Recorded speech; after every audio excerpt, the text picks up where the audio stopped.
I'm adding air to my 67 Mustang and trying to keep the classic look. This classic auto air kit got me most of the way there, and this week we put in the compressor and the under hood lines.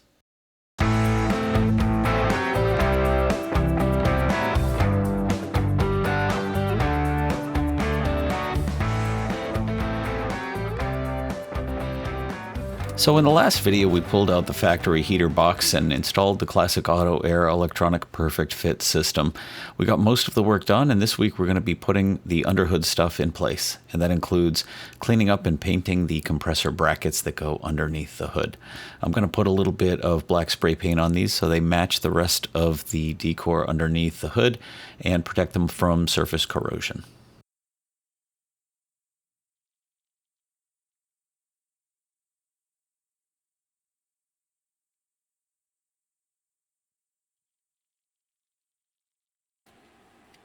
So the new brackets are going to share a mounting boss with what was the power steering pump. And so I'm trying to remove this using what I thought was a smart method, trying to do the double nut method and back that bolt out. I thought it was a through bolt. And as you can see here, I struggled with it quite a bit. Fortunately, I wasn't applying too much force. I didn't break anything, but I really was unable to get it to budge. I discovered that it was not a bolt that was through a hole in the bracket, but rather an integral part of the bracket, which was just threaded on both sides. And so here's where I called it quits, removed the hardware, and ended up just disconnecting the pump from the bracket. Once I got that out, I was able to spin the bracket itself around and unscrew it that way. I don't know if that's the way that it's intended to go in and out, but it worked for me, getting the windshield wiper bag out of the way a little bit here as well.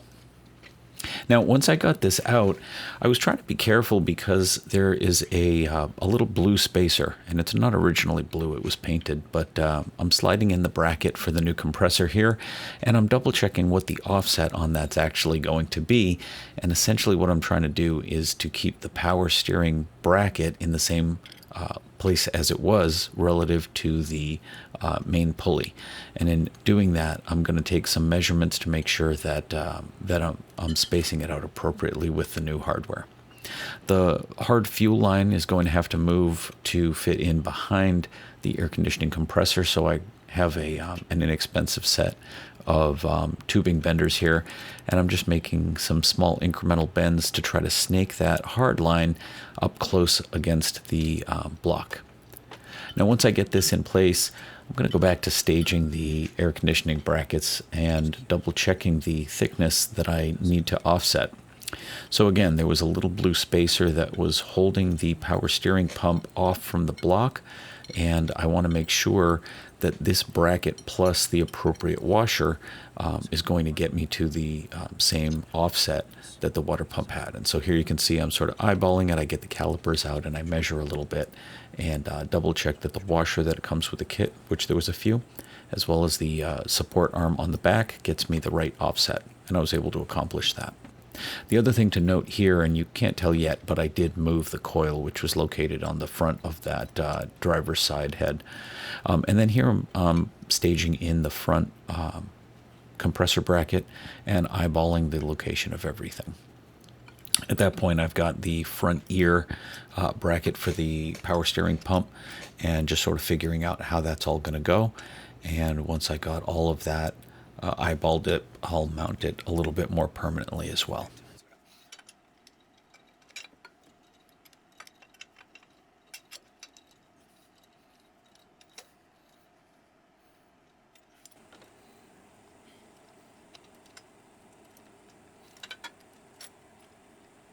So for those of you that are paying attention, you will notice that the top hole for the rear bracket there doesn't have a bolt through it yet, and that rocker box cover is going to be unable to allow it to slide through. So in a little bit, I'm actually going to have to undo everything to slide the hardware through. But right now, this is just sort of that mock-up phase, making sure that the alignment of the power steering pump is still going to ride basically on plane with the pulley as it was before the bracket was here.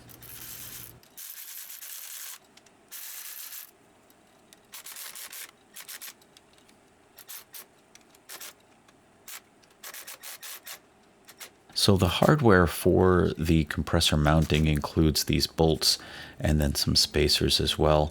And I wasn't sure yet where the hardware was going to have to go, whether it was going to have the spacers in front of or behind the brackets. But here you can see I got that hardware on the rear ear mounted and staged up in place. And I'm actually going to have to reverse the spacer on the front. Here, sliding the new hard line back in where it is able to fit up close against the block and avoid the air conditioning compressor. Power steering pump goes back in. I ended up getting a lot of air in the system when I took it apart and had to do some bleeding afterwards, but really something that I couldn't do without removing the air conditioning pump, or I'm sorry, rather the power steering pump. So here it's fighting me going back in, get everything tightened right up, and double check that it is still on plane with the crank pulley grooves, which it is. So when you're doing this setup, be careful that you are using the appropriate spacers for your bracket, because putting the air conditioning compressor bracket in place is going to move your power steering pump forward if you're not careful. And here you can see what I was saying about the spacers are going to be to the front of both brackets rather than to the inside. I ended up moving this, as you can see if you're really eagle-eyed. On the back of the compressor is two of the service ports that the refrigerant lines go into. I'm not sure what the right way to do this is. I had them facing up originally, and then ultimately I decided to move them 90 degrees to the side. That's just what I saw more pictures of when I looked online at other people that had done this, and I assume it's just something to prevent hood interference, but I don't know if there's a right or wrong way to do that. So ultimately I ended up rotating this clockwise 90 degrees so that those connections were on the side, on the driver's side, and you'll see that momentarily. Here's the idle pulley with the spacer and the little bracket that it attaches to. I put that in. And here I'm sliding the condenser in front just to line up and get the mounting brackets staged for that. The instructions give a count of the number of holes over to put the brackets in place. So here I am double checking the count and mounting it up.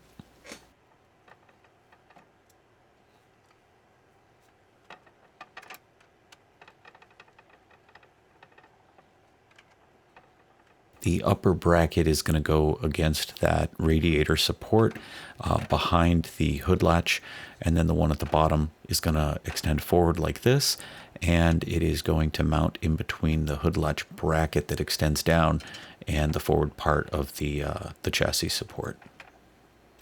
Now, I had initially left the horn in place, but momentarily you'll see me take that out just to make a little bit of extra space for the hard lines that have to go through that hole that we punched out of the radiator support last time.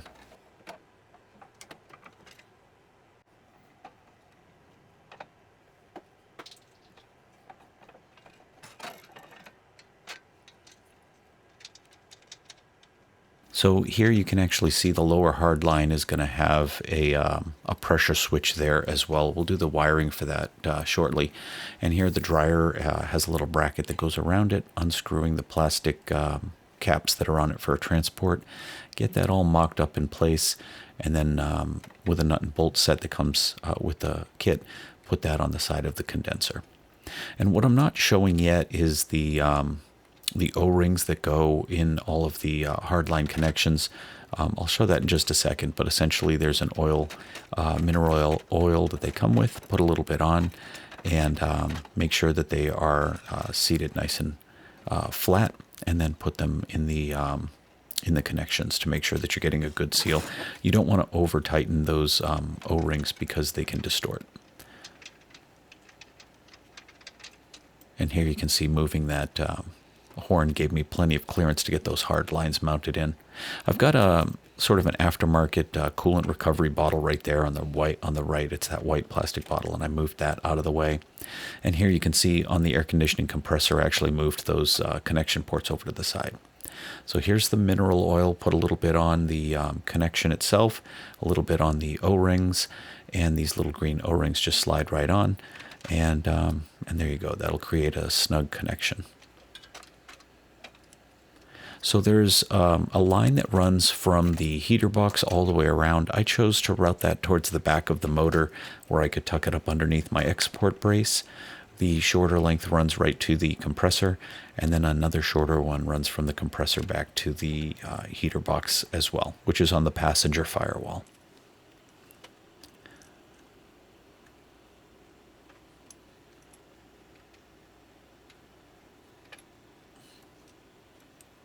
And there you go, tucks right up underneath the export brace. Now, when you're doing that, you do want to be careful that you don't put any pressure on your throttle linkage. Here I'm making some marks because I had to drill a couple of holes to align with the, this is for the radiator bracket that we have. We have that upgraded Classic Cougar's 24-inch radiator, so I had to drill some holes because I have more connections at the top than the stock Mustang would have with the smaller radiator.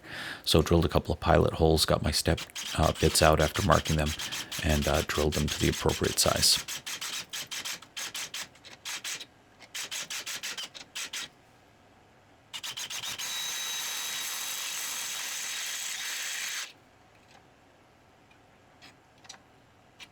And here I am counting my steps to make sure that they are the same size on both sides. And get that all bolted up, and underhood is essentially done. So what I'm going to do in the next video is finish up the pulley installation, the main crank pulley, and the water pump pulley upgrade that we did. And then I'm going to do some of the electrical wiring under the dash, and we'll measure and install the belts. Please be sure to like and subscribe, and join us for more next time. Thanks so much.